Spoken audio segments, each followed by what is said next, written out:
ባልሽ አንቺን ለመንከባከብ ደፋ ቀና እያለ ሐላል ስራ እየሰራ ደክሞ ምን ብሎ የሚመጣው ባልሽ ወላሂ ያንቺ ትልቅ ንጉስ ማለት እሱ ነው።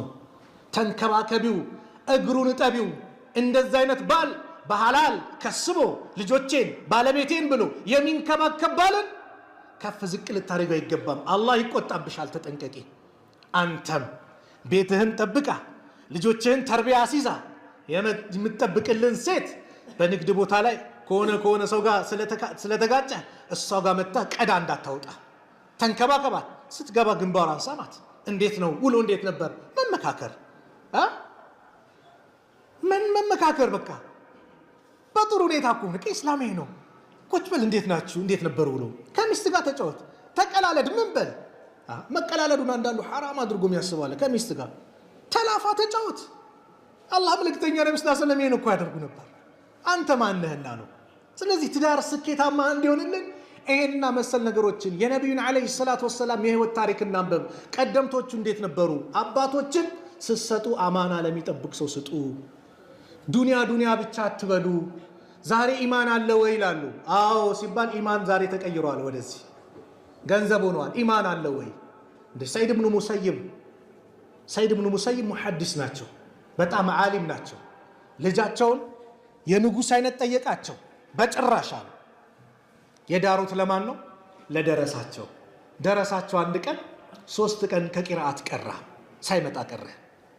የት ሄደ እከሌ ሚስቱ ሞተች እኮ አሉ። ሚስቱ ሞተች? አዎ። 3 ቀን ብቻውን ነው እንግዲህ የተቀመጠው? ልክ ሲመጣ የት ጠፋ? እንዲህ ታዚያ ላይ ነበር አላቸው።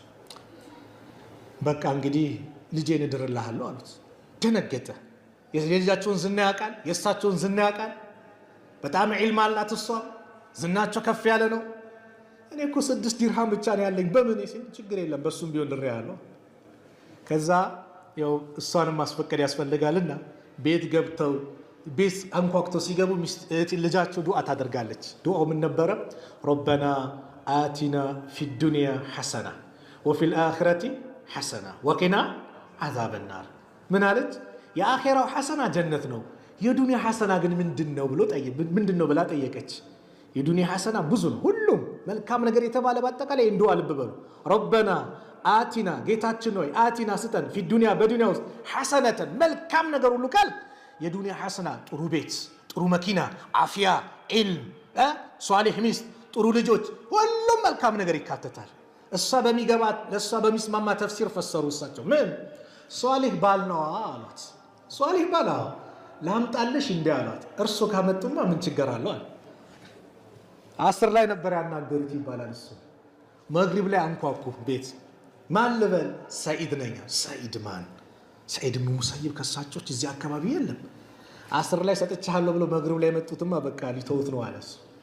ተከፈተ በሩ፣ ኒካው ታሰረ። ምን ተባለ? በል እንግዲህ ብለው ይዘህ ደር አሉት።